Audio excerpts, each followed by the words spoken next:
So the internet is really trying its best to not work today, but that's okay because we can do this.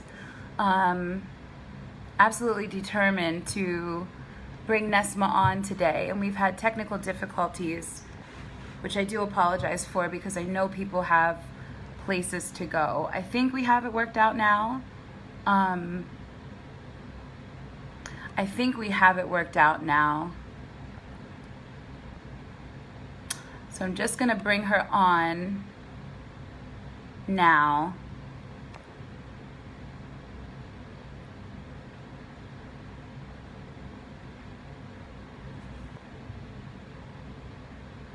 Okay.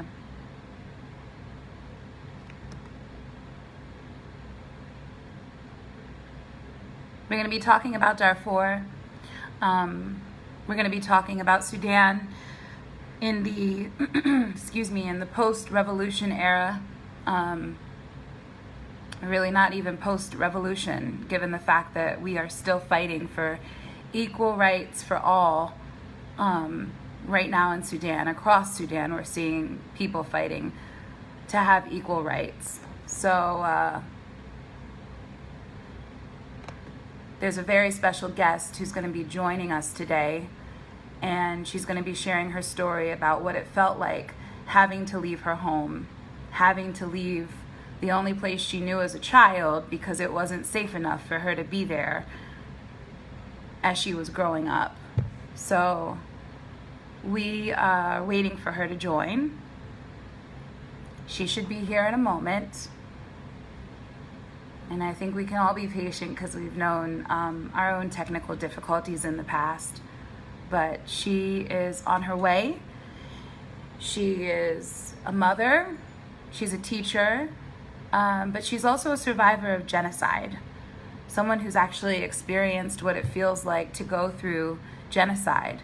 And a few days ago, I saw Nesma on Facebook. She was sharing her own story. She just decided to open up, and she decided to share what it's been like for her having to go through what she went through. She shares, her story about her father, what he experienced, and how the international community really seemed to have, rose up during that time to provide for her and to care for the region, to care for the people of the region. So she is going to be.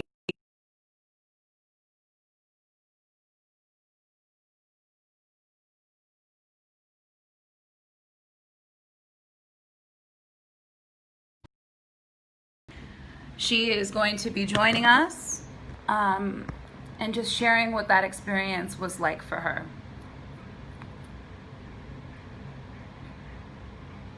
So, for those of you who have stuck with us, thank you for sticking with us. It difficult and challenging with the technological issues, but it says connected. There you are. There you are. Thank God. You're there. You're there. Hello. Hello, how are you? Hello. Hello, sister.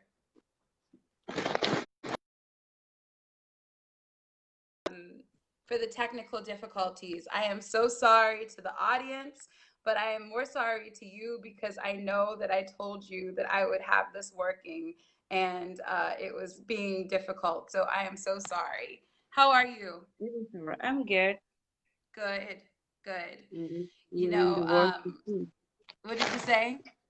I'm just hearing. I'm just waiting for people to hear what's going on in Darfur, and which is not. It's not. It's not right.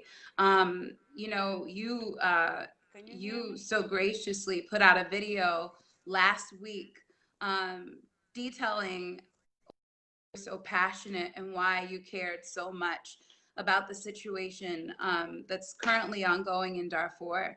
And you shared a bit of your own experience and just what you went through when you were a child there.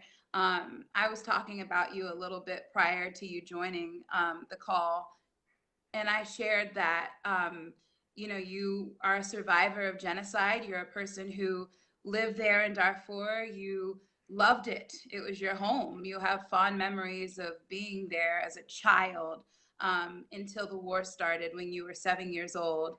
And as a 7 year old, not knowing what war is because you shouldn't, you had to flee and you had to go, and eventually leave your home. So I wanted to just have an open conversation with you in light of what's going on currently and your courage to speak. I wanted to ask you, if we could have that conversation again, because it really was informative and it helped me. But if we could have that conversation again, and if you would be willing to share with us that journey and, the current political, social, economic situation that the country faces, and share with us what you want to see for the future, what you think of the current situation, and what the country can do now, to change, if it can change, if it's even possible for it to change. What do you think? Well, where do you want to start it at? Where could we? I mean, why don't we start with your story? Why don't you, Well, tell us about being 7 years old and living in Darfur, and what happened? when I was 7 years old, once before the war started, I knew that's how I was just waking up from to notice this my community and those are my people.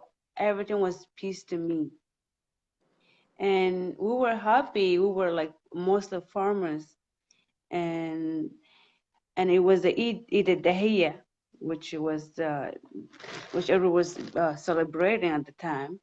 So, and I remember girls dancing and the boys like the age of 15 and up there, they have their own groups. And if you're 7 and 10, you are with different groups. So the 10, they can just mono you, and the others, they can just say, okay, let's have fun for 7 days, just go out and dance.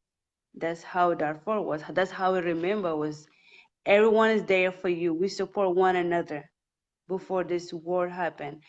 And it was my first week of me starting pre-K, and then I come back from the school I was changing, so I hear some boom going on, and then I just stopped. Gunfire. Gunfire. Gunfire. I, I couldn't tell at the moment, so I just stopped what I was doing, and then I get out. Then I couldn't see anything, and then I went back. So I hear a gunshot again, the gunfire, and then when I get out, I wasn't even able to change what my school uniform. So what I saw, people running, the children were screaming on the street, and the parents are saying, they scream, they say, kid, get out, get out, get out, because the parents, they weren't there. The parents, they went, we have a big market on Monday, which we call Gaban Souk, that people went over there so they can sell their fruit, their vegetables and all that stuff. So all the people were lived at home was elders and the children and people who have give birth, so they can't go anywhere. So the attack came out of nowhere. The fire, the attack, the The attack guns. of the government and Janjaweed attacked the town out of nowhere. So we start running. My aunt, she gave birth, so she asked me, "Where's the donkey at?" And I was like confused because I see people running, and the children are running. People, and for me, it was like I'm looking at it, but I wasn't sure if I can get donkey That's because. Mike. I can't hear you. Hold the phone. Hold. Okay, go ahead again. I'm sorry. Okay. Okay. So I have to collect the children to put them on the donkey and then tie them with a top because there's so many of them and they can't hold on the donkey. So So and there were then my no aunt, there were no there were no cars. You had there's to no go car, on foot. no.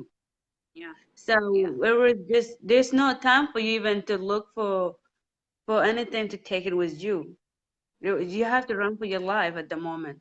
So my aunt carried her baby and then we just continue on walking for a long distance running. And some people they were just Oh, barefoot. your audio went out again. I'm sorry. Can you hear me? Try it again. Hello? getting dimmer. Is it the way you're holding your phone? Maybe. I'm sorry. I don't want to cut Can this you part hear of me? this. Talk a little bit louder. I can't. Maybe the phone, the speaker. Is the speaker being covered? Can you hear me? I I can't hear you very well, but I'm gonna add my speakers, and maybe that will make it better for me to hear you. You continue to tell. Go ahead. No, I can't. Can you Can you hear me now? guys? Now I can hear you. Now I can hear you. Okay. Okay. So you had to. There was no time. You said. I'm sorry. There was no time to collect your belongings. You absolutely had to. Yeah, there was no time, and then we have to run head into the mountains, and and then they just keep on chasing people down. That's the worst part of it. You already see that they burned the houses down. The whole town was on the fire. They're still hunting people down, and they killing them. And then some Janjaweed, they had guns, they had swords. They just like chopping people like they're a piece of wood. That's what I saw when I was 7 years old. And then my aunt, she was bleeding because she was weak, because she just gave birth a week. So she asked me, "Don't look back." She asked me, "Don't look back." But I couldn't listen. I have to look back because the gunshot, and the bombing, they're bombing at people. It was too loud, and then the fire flame, when the town was on the fire. Every, you couldn't see the cloud. Everything was dark. The cloud turned into dark. So when I looked my entire town. It was on fire. You couldn't see nothing but fire. I stood there for a while. Then my aunt calling my name. I blacked her out. I couldn't. My heart turned to stone since then. And we were walking. I saw my uncle was dead, but I couldn't know what was a dead back then. But it's hunting me down now. And then we continue going to the mountains. We stayed there for weeks. For weeks. When we came back, my house that it was turned into the ash. Your house was turned into ash. Can You went back after a week you, to go and try to find it. right. Everything was turned into the ash. And then even you trying to walk it was miserable. Like you couldn't feel how can the other human being is doing this to another one? And then they still hunting us out. They came and they found us into the mountains. Even after you fled your homes, they Right. came to Yes. look for you in the In the mountains. mountains. They hunting us down. And when they found a girls at age 14 or 10, they're raping them right in front of their parents. And then they found a boy, you're holding your son, they will kill your son right in front of you.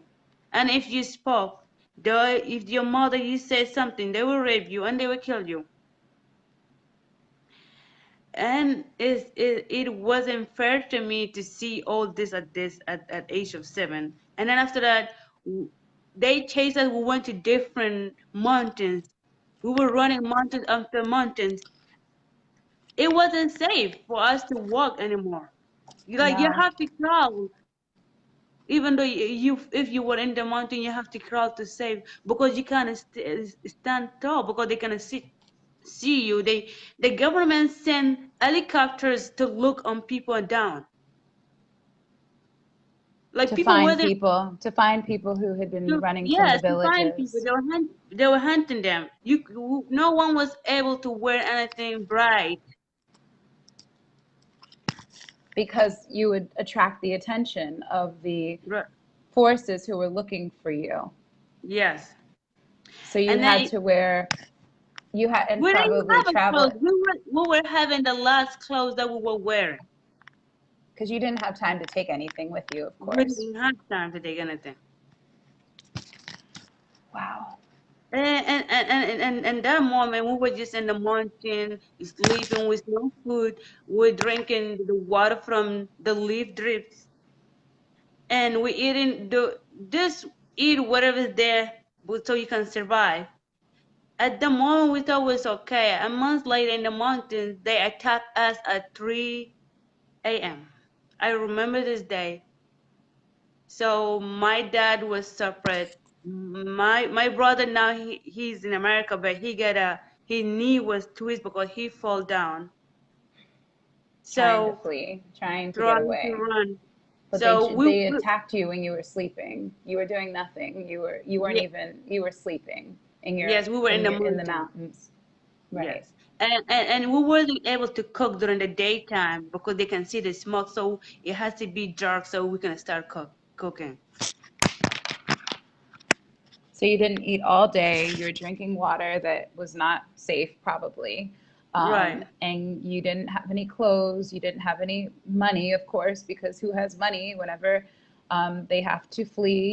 You were a refugee in your own country, right. an Yes. internally displaced person in your own country that you were born Yeah. in and that you belong to, your country.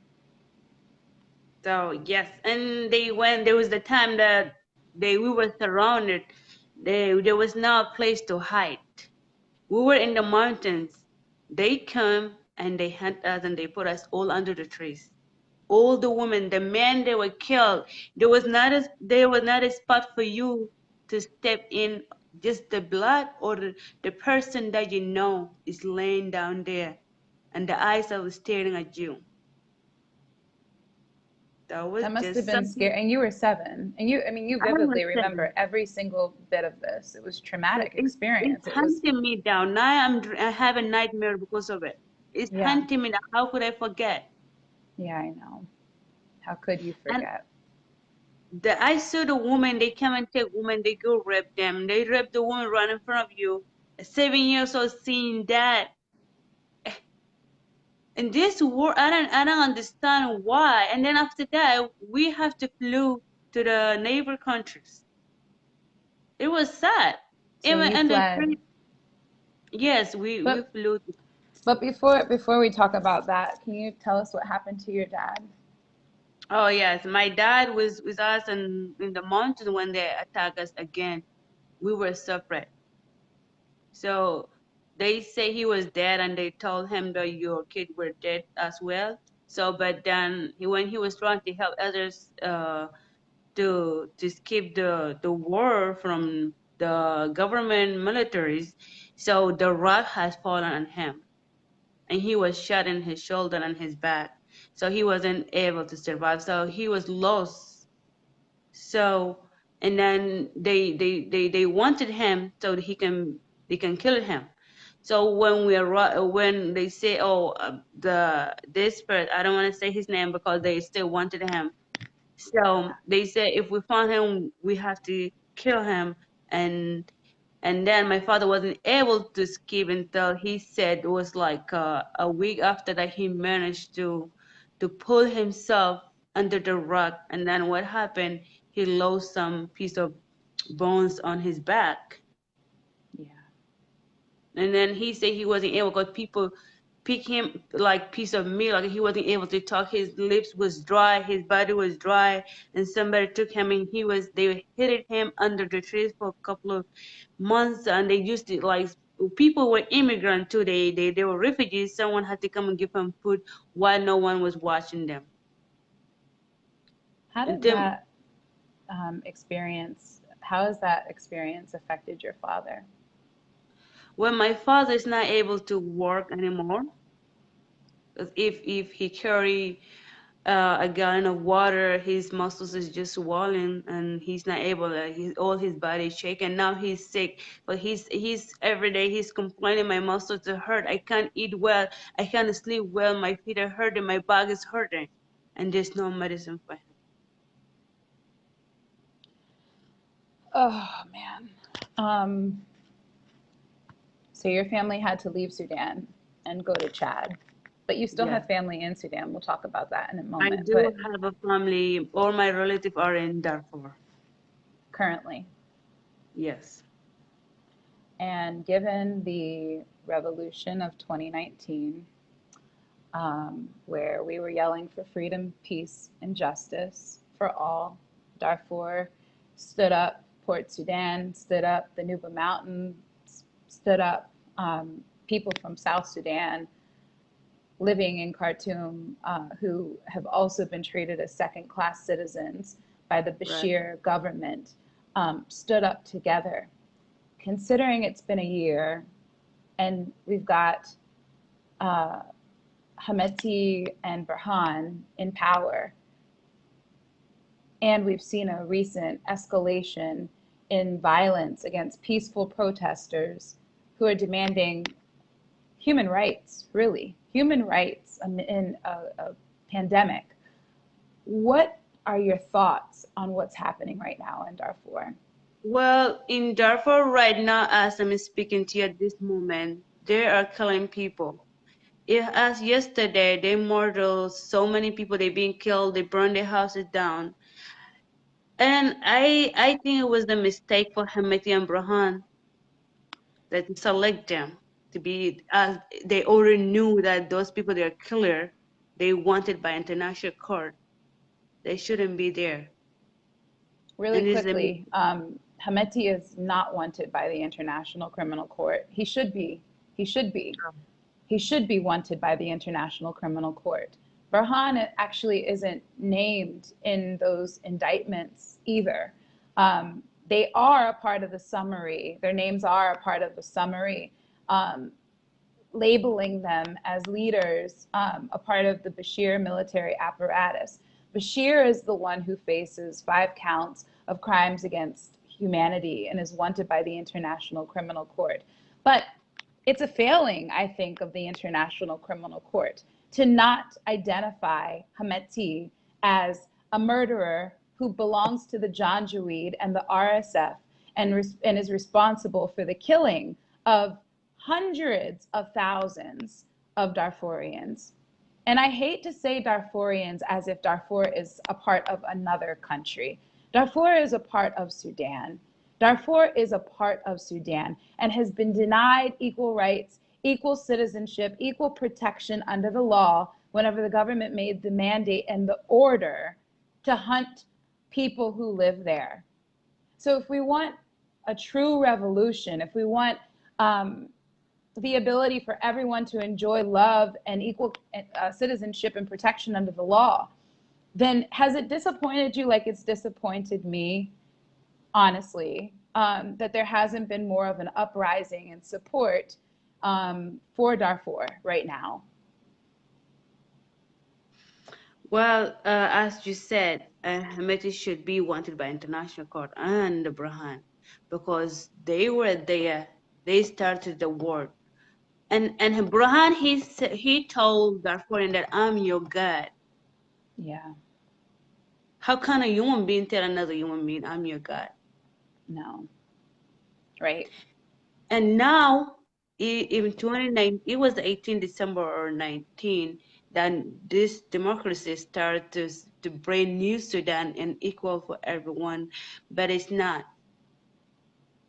This is the brainwashing people again. It's the same government Mhm. because the genocide in Darfur did not stop.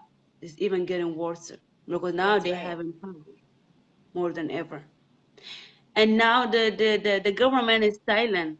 Why is he silent? Why are people dying? And there's the corona on top of that. Yeah.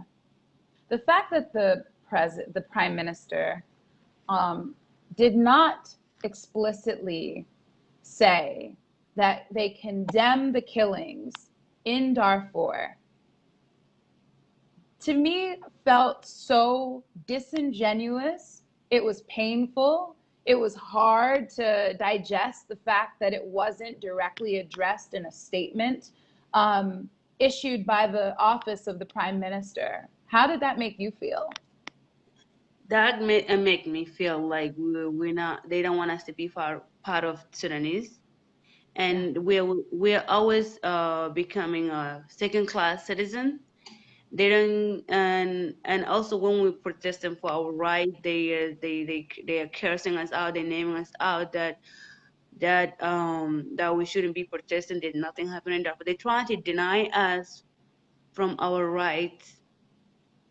And I feel like if he really want Sudan to be one, he should stop the genocide what's happening right now. He should speak for it.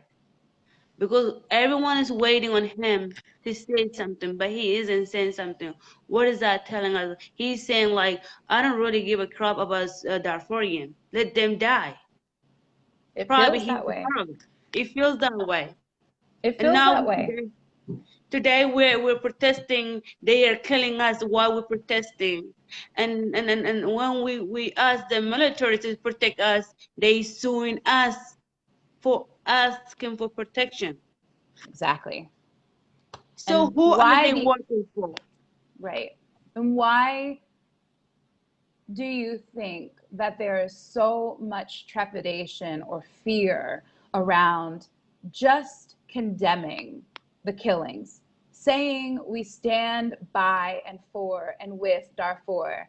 And why is there a demand for peacekeepers to leave whenever, more than ever, probably in current times, we need those peacekeepers to stay there to protect the people in Darfur, because the government has proven time and time again that they are incapable. And I've truly gotten to a place in my mind where I have to ask myself, is it deliberate? Is it deliberate? Why haven't they made an effort, a serious effort, to try to protect the people there and do everything that it takes? My hypothesis is that Hamduk is mortified. He's afraid of Hameti and He Burhan. is. He's afraid of them. He's afraid of them, to speak out against them, because they're so powerful, because they're backed by the United Arab Emirates and Saudi Arabia. And the United States has done very little to support the democratic transition, but I think he's losing legitimacy given the fact that he has not taken a stance in moments that it is critical that he takes a stance, because right now, what it's presenting as is that we don't care about those people who live in Darfur. We don't Exactly. care about those people who have been brutalized and victimized for decades. 18 years now, we're talking about. It really gives that signal that they don't care. And if it's really about not wanting to rattle the feathers or ruffle the feathers of Hameti, I think what we gain, what we potentially lose here is further division, and for Darfurian people, for people from Darfur to eventually get to the point where they say, we want to leave. This is enough. It's enough. We want to leave. I mean, what do you think about that? Well, today it came to the point when enough isn't enough. And if we want to leave, they're not even allowing us to leave. Uh-huh. We wanted this for so long because even the fellow citizens Sudanese, they left us behind. Mm-hmm. Mm-hmm. And they saying we احنا كلنا واحد, we're all one. It doesn't seem that way. Yeah, it doesn't. If they want to make this the way they say, they need to take action and stand with us today to stop that genocide going on in Darfur. Otherwise, we don't want to be separate from Sudan because Sudan is us. Mm-hmm. Mm-hmm. And people are scared of the government because if they come and stand, they're going to go kill them. And that's what they do. You spoke up, they're going to kill you right an hour after that. Yeah, Probably want to stand with us, but they're scared for their lives. right, right. So where's the justice? Where's the nationwide? Where is it? People are dying. People are starving. And there's the corona on top of this. And people are It's out because we're protesting black. for basic human rights. Exactly. It's because we're alive. We're black. It is. That's why the world is hesitating to help us. Talk about that, honestly. We talked for I don't know how many hours the other night. And our conversation hasn't left me. I've been thinking about you since we got off the phone. Actually, I've been thinking about you since you posted that video courageously, um, days and days and days ago. When you think about the revolution in 2019 and you think about the awful situation that unfolded in Khartoum, I'm sure you're nostalgic, of course, of another time whenever that was happening in Darfur and no one came. No one came to protest with you. No one came to take a stance. I know that a group of people went to Darfur from Khartoum over the weekend. Thank God for them. I'm so happy. But and that means something, of course. It means something whenever you show up. People from Darfur, from every part of Sudan, showed up in Khartoum whenever the killing landed right on top of Khartoum. And people's bodies were thrown in the Nile River, and women were raped, and the El Qiada was destroyed. It was burned down completely. But that is only the signature of the RSF, isn't it? You have seen that time and time Mm. and time and time and time again, right? Yes. When this protect people begin to wake up, this Sudan we need a change for the next generation. So all the Sudan become one, including Darfur and including Nuba Mountain. We all gather and unite inside the Khartoum. What happened? They thought we're gonna change, and people agree. But today, the government wash brand them again. To separate the people again. They are separating people because even though in Darfur there's so many different tribes, they are against uh, other tribe to go against another one while they claim this side.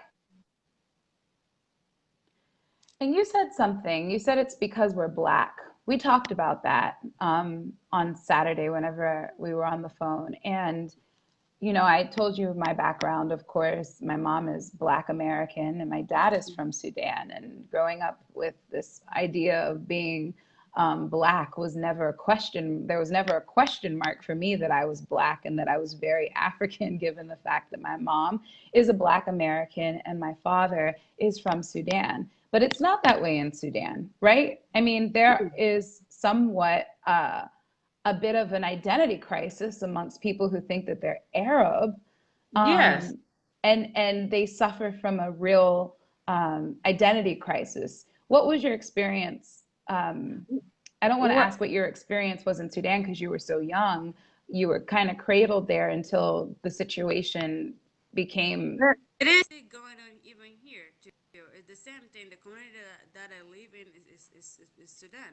So people always pointed out at the darker person in Sudan, and You know, I they can't hear call you themselves because of the. that they I are can't. Arab. Can you hear I me? can't hear you. Pull it closer, and then talk a little bit louder. Do it one more time. I can hear you. Okay. Can you hear me? Okay, now I can hear you. Go ahead and say what you just said. It's so important. You said about being darker and colorism. Can you talk to me about that? Go ahead.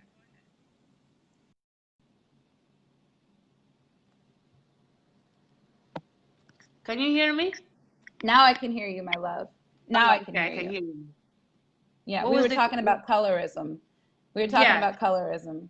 Yes, so in Sudan we have so many different tribes, and some people are darker, some people are dark, some people are lighter, some people are just. But we come to the point when always when a person is lighter than another one, they think that they are most important thing in Sudan. Hmm.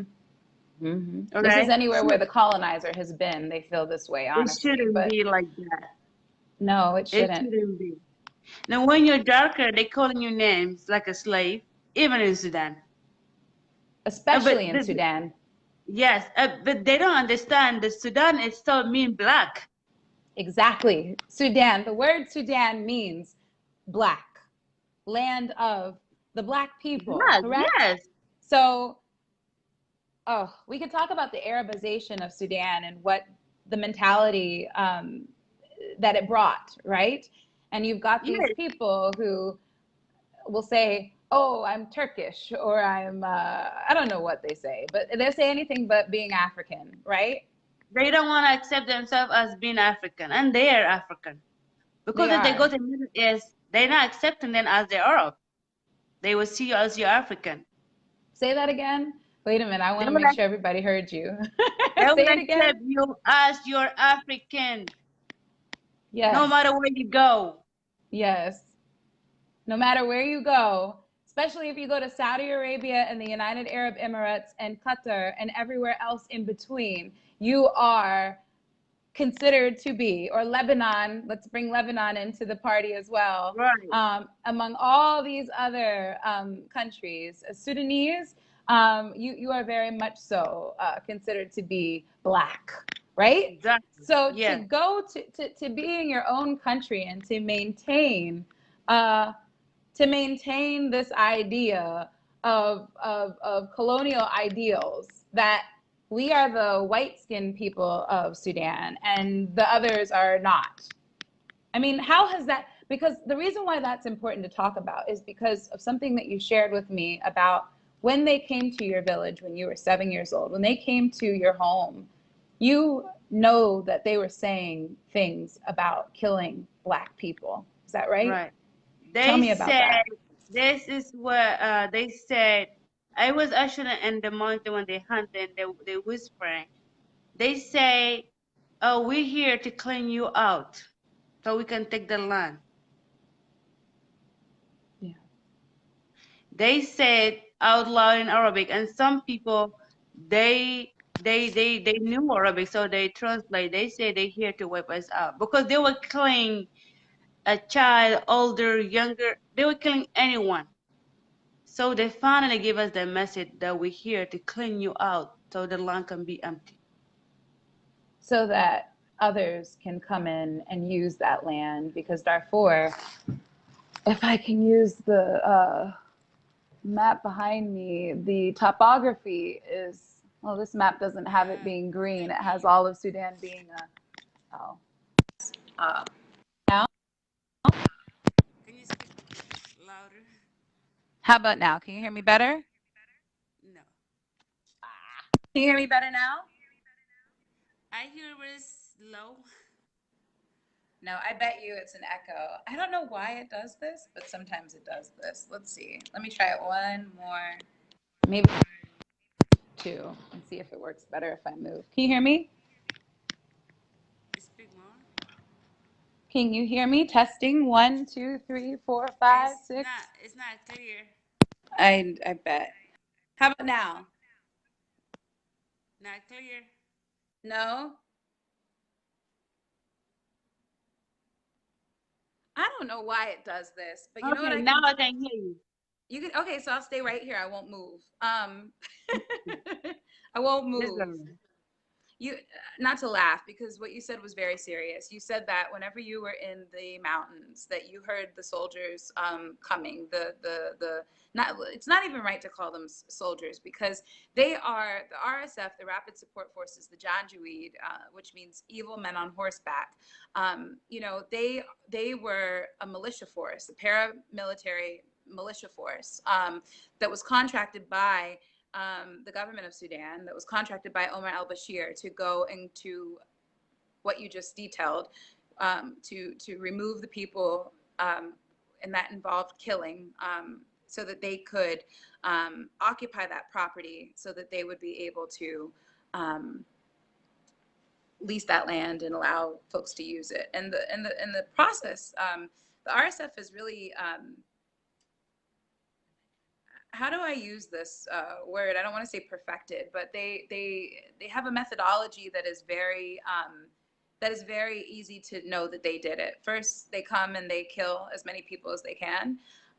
Then they, they burn down the village. They get the women, they rape women, and they then throw or discard all of the evidence that they possibly can, which includes throwing people's bodies into bodies of water, which in 2019, in Khartoum was the Nile River, which hurt so many people and shocked so many people. You can see images on people's profile pictures, and they'll post them frequently, of people sinking in Khartoum, which designates or is supposed to symbolize the bodies being thrown into the Nile River. But that also happened in Darfur, didn't it? That also happened in Darfur. That being happening in Darfur for the last 18 years. And then when we're trying to tell Sudanese, they didn't believe us until it happened to them. Yeah. That's the painful thing, that we're being shouting for the last 17 years, and now until it comes to the 2019 that happened to you, you started to believe that. Mm-hmm. And that was all What? government fault. And it wasn't just the Janjaweed themselves fighting Darfurian. There was the military too, because the military, you can tell the difference between Janjaweed. Janjaweed, they aren't that active in fighting, but the government gave them guns so they can team up and kill all of us together, all of them together. So, but now what happened in Darfur? Government has right to take weapons from Janjaweed, but they don't want to do that. They want them to continue killing us so they can claim that land for once. Why they are burning kids inside the houses? Why they burning women? Why they burning people alive? Alive. Torturing people. Yes, Torturing people. you're I mean, raping 7 years old, 10 years. So that's a shame. And yet, how are we gonna be Sudan when there's a piece missing? When the other piece is bleeding every single day? If we don't put this piece back, Sudan will never be Sudan.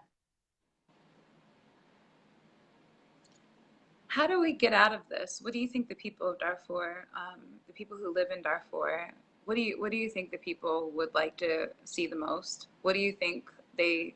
I mean, what a loaded, terrible question to ask you. Of course, I mean the killing, of course, to stop, but it's deeper than it's even deeper than the killing stopping. It's Well, about identity. It's about citizenship. It's about being treated as an equal citizen with protections under the law. What do you think it's possible? everything is possible. Everything can be possible. Everything. If you're being consistent to do so, yes. So what we want to see in Darfur, first we need a human rights and we need justice. We need this all killing to stop so we can go back to our lands and start all over again. But they took our dignity from us. Sudan government took our dignity. And you know what happened when your dignity is gone? That's sad. Why we have to live in a hero in this earth? God created us for a reason, but you're trying to clean us. Are you trying to make us banish?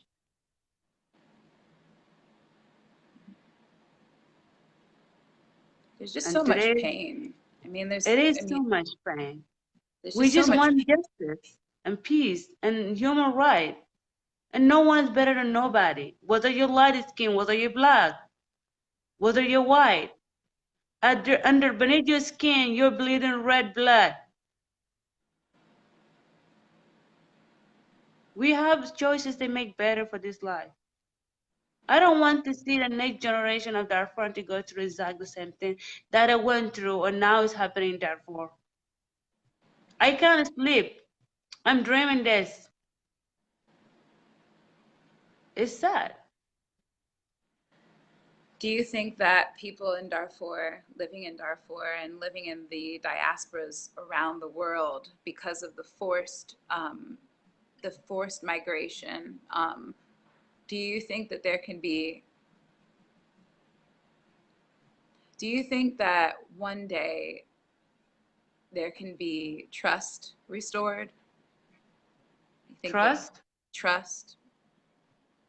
We are far away from trust. We now fearing for your own life. People can't even they're in the refugees camp, they're sleeping under their beds. They're fearing for their life. Trust, it takes time to come. We can't trust until this new government or brought justice in Darfur that is settled in as an action, not just to brainwash people like he did in 2019. What do you want people in Khartoum and the world to do right now? What I want the world to stand with Darfurian to help us, to bring us justice and human right, and we need a freedom, and we deserve to live in this earth because we're meant to be. And it's Sudan, my fellow Sudanese. If you really consider us being as Sudanese and as being Wahid, as you say in one Sudan, you should stand with us to end all this corruption in Sudan and genocide in Darfur and in Nuba Mountain and all this horrible stuff that happened in Khartoum, so we can start from square one and be one as Sudanese, because at the end we are Sudanese. That, I think, is what the Honorable and late John Guerin preached more than anyone else. He preached about a new Sudan, a Sudan where we would get the monkey of the Islamist regime, the racist, fascist, Islamist regime, um, out of Khartoum once and for all. We would remove all of the elements of that racist, Islamist, and when I say Islamist, I want everyone to understand the political term that I'm using about politicized Islam, where people control other people based upon a set of very, very stringent ideals that these folks do not even adhere to themselves. I'm not talking about Islam itself. I want to clarify that for our audience because I think that's very important, because Islam does not teach us to behave or to react or be or do the things that this regime has done to its people. That being said, the late Dr. John Guerin, God bless his soul, wanted so desperately to create a Sudan that was inclusive, where we were all equal citizens and we all had the same rights and protections. Nevertheless, we failed South Sudan, and they decided that it was time to be their own independent country. And that decision was a decision that had to be made. It had to be made because they could no longer afford to deal with a country that did not treat them as citizens. I fear that if this is allowed to continue, and it is being allowed to continue, truthfully, I think it's being allowed to continue. Folks have to grow and have a backbone and condemn the murders. It starts with a condemnation. In America, we've been dealing with President Donald Trump, who has made it so clear that he is not willing to condemn racism. He's not willing to condemn, Islamophobia. In fact, he is Islamophobic. Um, you know, and a bunch of other issues, and he's homophobic, let's be honest, a bunch of other issues to the table that people are hurt over, things that we fought for in America. If he would just stand with the people and say Black Lives Matter, if he would just do that, the people in this country would say, okay, we have something to work with. I think what Hamduk unfortunately is doing is his fear is getting in the way of doing what is right. His fear of retaliation, and that's a very real fear. They have already tried to assassinate him. We can't hear you. Oh no, I'm gonna move again. It's a very real fear to be killed, because there's already been an assassination attempt. Can you hear me now? But that being said, I'm gonna plug my phone in because I think that might also help the situation. This is so upsetting that my internet is working so poorly, but I think we're having a really important discussion. Can you hear me now, honey? Louder a little bit. Can you hear me now? All right. Let me try something else. You talk. I'll join Okay. you. And Okay, I now I think can the hear you. point that we're getting to. Can you hear me? Yes. Yeah? Yes. Is that if the president of the United States can't even be a man enough because he is a racist, because he is a misogynist, because he is a homophobic person, and he suffers from Islamophobia as well. That is the truth. He hasn't hid from that. He said it. But I think what I fear is, as a leader, Hamdok has a duty and an obligation to create a society, to forge a society that doesn't currently exist. And denying the Sudanese people who live in Darfur the right to even validate, hey, we're sorry, this is awful, this is bad, this is the worst thing ever, this is against our revolution. We will find these perpetrators, we will penalize these perpetrators. That is what a leader is supposed to do. But he is. Leader is supposed to do. And he has not done that. And that is a bold criticism, but it is a true and a real criticism, and it deserves to be understood and it deserves to be heard. And the fact is, I think as a diaspora, we also have to make it crystal clear that Hameti has no role in that government. Burhan should have no role in the government. They should have no role in the government. Yes, I do believe that this is what's creating a difficult situation for Hamdok to assert himself properly, but he has to. He has to, or he has to step down. Because He honestly, has to step down. He and Hamati and Burhan, they need to step down.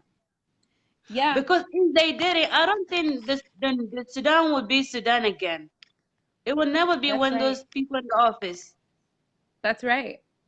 Look at Sudan is falling apart for years. And I think Hamdok has a good heart. I don't want anyone who's watching, who's listening, for them to think that I don't think that Hamdok has a good heart, and a heart that is in the right place. But he has to be more aggressive, and especially whenever people are being murdered again for the 18th year, he has to say something. He has to do something. He has to take a stand. And I can promise him, I can promise him that we will spend every waking hour that we have to let the international community know that Hameti needs to have war crimes brought against him for his time in Darfur, and that he has no place to be in the government of Sudan. He's getting in the way of everything that Hamdok is trying to do. He's getting in the way of everything, both of them. Why the Hamadok doesn't send any protection now in Darfur to protect these people who are protesting for their rights? That's right. Where are they? Where are they? Where are they? So he turned his back on us again. That's what it feels like, doesn't it? That's what it feels like. It feels that way. That's really what it feels like. And I think that what I'm worried about the most is the unity that was there. The unity that was there in 2019, which was unbelievable. And it was it gave the world hope that Sudan was changing, that there was a new leaf. We all had good hope. We did. But now we're disappointed. Yeah. Yeah. Yeah. And we are disappointed. We are disappointed because just like Darfur showed up for Khartoum, and they should have shown us the same way that we did. I agree. But where is Sudan today? There was a group that went, and I want to acknowledge that there was a group of people who took several buses and they went and they drove in their cars. That warmed my heart. That made me feel good. But more people need to show up. More people need to show up, and they need to speak up. Show up and speak up. Where are you for your brothers and your sisters? And I have a message for all these Sudanese. We will always be Sudanese, okay? We are Sudanese. And when it comes to this, before Omar Bashir came to the power, we were Sudanese. We accept everyone. And we should go back to that, accepting you for who you are. Whether you're Christian, whether you're Muslim, whether you're this tribe, we don't care as long as you're a human being. And that's how Sudan should be. Yeah. You don't judge for people what they do. That's God's deal. Let the God do that. Yeah. If we try to move forward, as you saying, we إحنا كلنا واحد, then let's be that way. Yeah. Enough is enough. Let's build Sudan to be Sudan. Yeah. If And the we, I government is mean, not working for Sudan, then who they working for? Because they're destroying our country. They're destroying the entire Sudan. it's terrorism. It's domestic terrorism. It is domestic terrorism. It's state-sanctioned domestic terrorism against its own people, and it really honestly contains elements of ethnic cleansing, and the genocide, for sure, for sure. But to tell people that because they're black, you're killing them, because they're Darfurian, you're Yeah, killing we block them. that for you. That's right. No, no, no. I mean, we have to do better as a people. We have to stand together. We have to be united.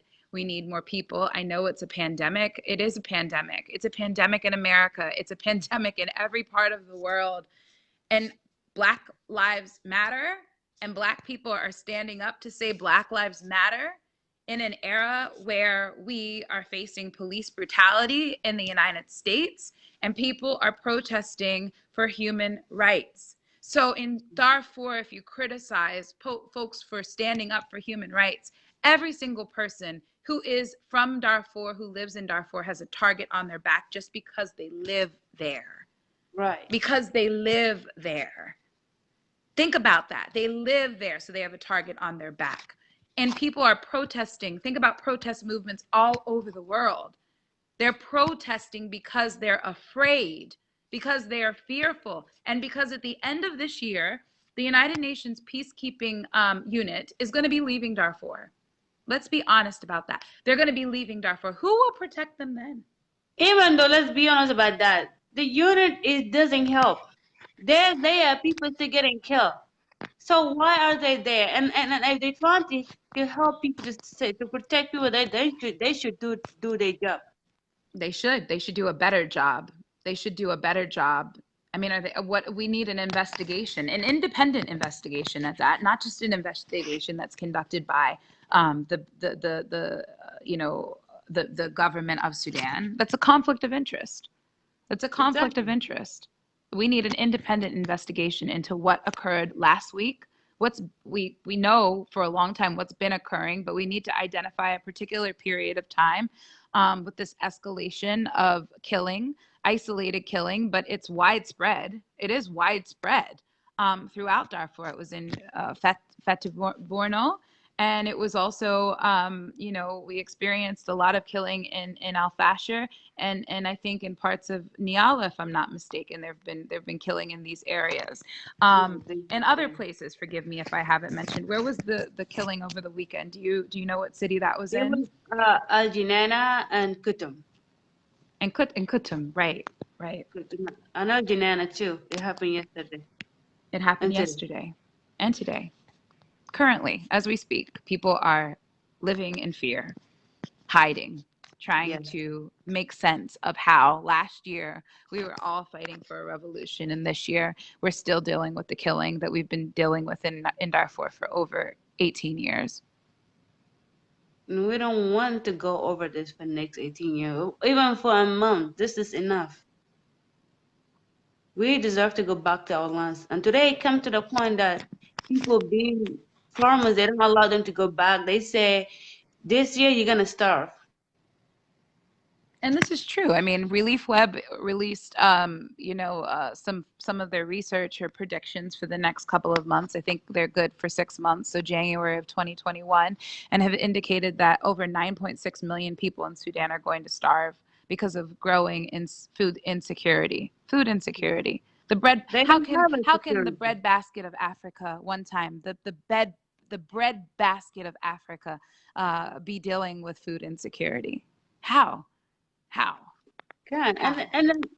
and then is the thing in Sudan people have like one person have 8 kids, 7 kids, 10 kids, 11 kids. And then there's no food. How people gonna survive in that?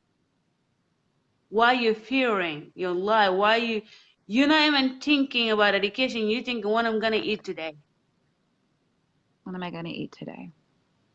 and there's nothing for you to eat.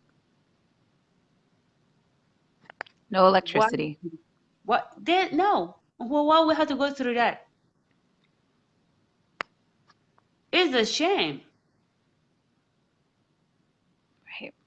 Like today, if you graduate in Sudan, you will spend like 5 years, 3 years at home. You will not find a job.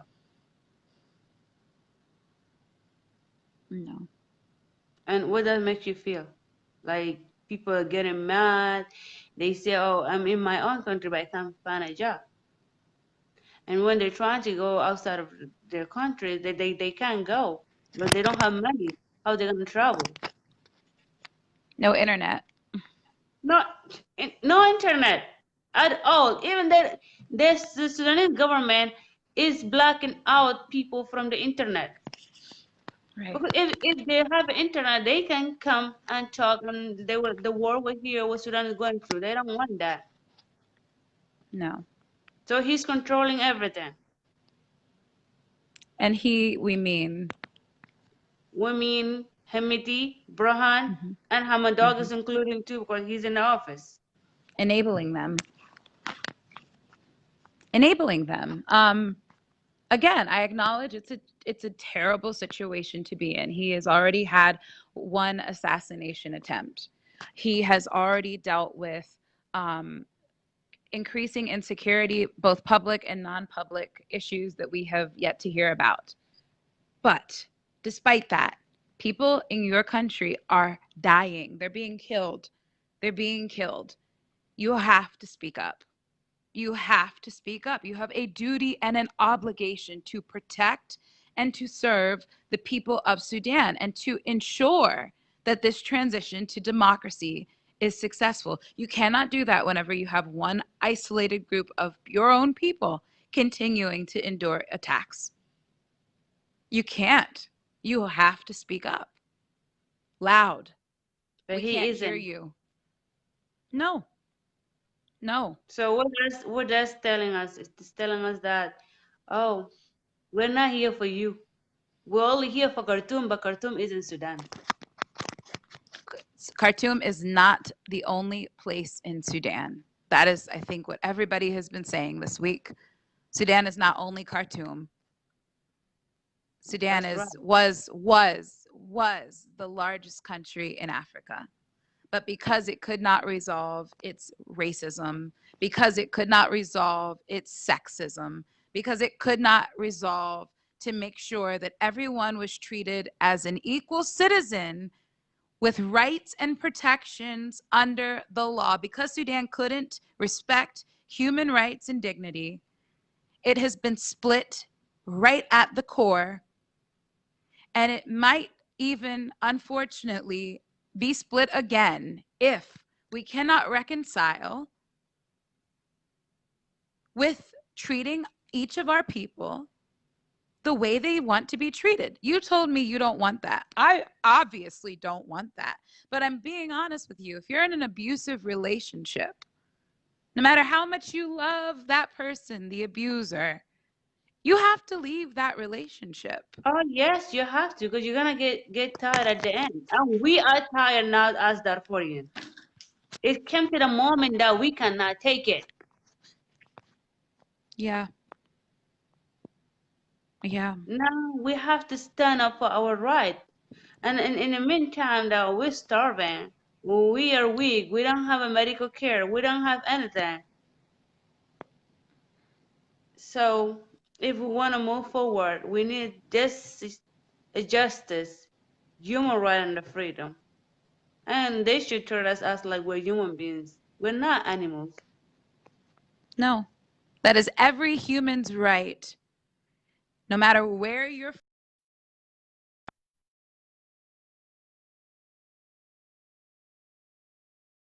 from, of those rights ever. They're Yes. not God. What kind of Muslim tells the people when he goes there that he is their God? What kind of Muslim does that?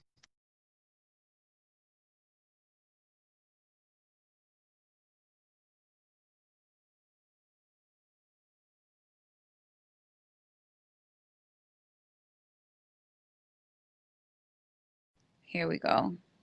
I'm going to bring her back. I don't know what happened. She might have got a phone call. Hey, honey, I'm sorry. It's all right. I feel like there's not Islam in Sudan because Islam doesn't say anything about killing one another or treating another person to feel like they're not human being, or you saying that you're the human, you are the god of another person, knowing that God created you. That's not what Islam teaches us. Islam is peaceful, but those Muslims are the one who are evils. There's difference between Islam and Muslims. And I don't even want to call them Muslims because honestly, anyone who is okay, and let's be real, Darfur has endured horrible conditions. But a lot of these soldiers that are part of the RSF that have been trained and indoctrinated into the RSF, the New York Times did a story on this. I don't remember what year, but it's been within the last 10 years that they take and create child soldiers. They kidnap these children from the villages that they pillage, Yes, they and they do. create and drug child soldiers. Those child soldiers, and this is well documented, have been found to be fighting in Yemen, in Libya, and supporting this this Gulf war, against these other places, in Yemen and Saudi Arabia. Let me not say Gulf. Saudi Arabia's war in Yemen. There's an agreement between Hemeti and the prince, the crown prince of Saudi Arabia. There is an agreement to take soldiers from Sudan, child soldiers from Sudan, that are harvested right from Khartoum, are harvested right from Darfur. And those child soldiers are fighting in a war in Yemen. They are fighting. We all know that. We all know that. So Everybody knows that in Sudan, and that's not right. And I not. think that Saudi Arabia is included in this Darfur fight and Sudanese corruption that's going on there. The part of this, because they also control in Sudan. Very much so. Financially, pouring billions of dollars into ensuring that the transition to democracy is unsuccessful. So it's not just the government of Sudan that is conspiring against the Darfuri people. It is also the government of Saudi Arabia and the United Arab Emirates, because they Yeah, are and financially supporting Hemeti and yeah, and Burhan. they need to step back. They need to leave. Sudan is not for them. Sudan is for black. It's for African. Yeah, that's right. But us, That's right. us Arabic, they don't consider black people being human beings. Probably that's why they want to clean us out, and they are behind of this. I mean, I definitely think that the ideas in Khartoum are that of. I do believe that. I do want to separate Hamdouk from that. He appointed a justice minister from Darfur. God bless his soul. He has provided reforms across Sudan that we never expected to see. We have never expected to see that. I mean, quite frankly, make your own decisions when it comes to alcohol consumption. But you're allowed to consume alcohol in Sudan. I don't even know why I started there. Female genital cutting of female parts is now abolished. You're not permitted to do that anymore. It's banned. And they removed the death penalty for people who love who they want to love. They've removed the death penalty. These are reforms. These are strides forward. But we take one step forward and it feels like we take 10 steps backward. Now the government is actually trying to sue, the military, is trying to sue protesters and Yeah, activists and journalists for insulting their mothers. Insulting your mother? Insulting you? Insulting you. You have the nerve, I'm not going to curse, You have the nerve. You have the actual nerve to try to sue the people. This is retaliation for successfully overthrowing Bashir. It's retaliation for that. But you have the nerve to actually want to sue someone or take someone to court. You want to, first thing you want to do is you want to ruin the Constitution because you don't want to give people the right to freely express themselves. But furthermore, we're talking about verbal assault.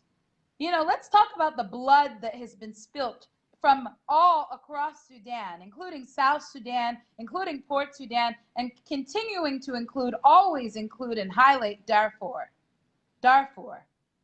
So Yes. this lawsuit is erroneous. This lawsuit is abhorrent. It is ridiculous. It is just a testament to who they think they are. You're not a god. You don't get to say that you being insulted. It's not an insult that you killed all these children. It's not an insult that you killed all of these women, that you raped all of these women. That's not an insult. It's not an insult that you threw their bodies in the Nile, that you went to hunt them in villages, that you burned their villages, that now you can't even live in your home. You can't even live in your home, Nesma, because it's not safe for you to go back home. It is not That's safe an for me. insult. That is an insult. And I'm the one should be suing them, not them suing us. That's right. It's not law in Sudan. That's right. That's Eh, not. That's an insult. And it's an insult to our intelligence. It's an insult to our revolution. It is an insult to our democracy. And it is an insult to our people of Darfur, of South Sudan, of Port Sudan, of the Nuba Mountains, the Nubian people. It is an insult to every Sudanese person or human being in the world that they think they're going to actually be successful in this lawsuit. I don't think they will unless they pay them. God won't allow it. I hope God so. won't allow it. I hope not. And I can only hope that people will wake up, that people will start to realize what is happening here and not fall for the okey doke. Because Hemeti is not a good person. He will never be a good person. You can put him in a suit, but he's always going to be the leader of the Rapid Support Forces. He will always be the leader of the Janjaweed.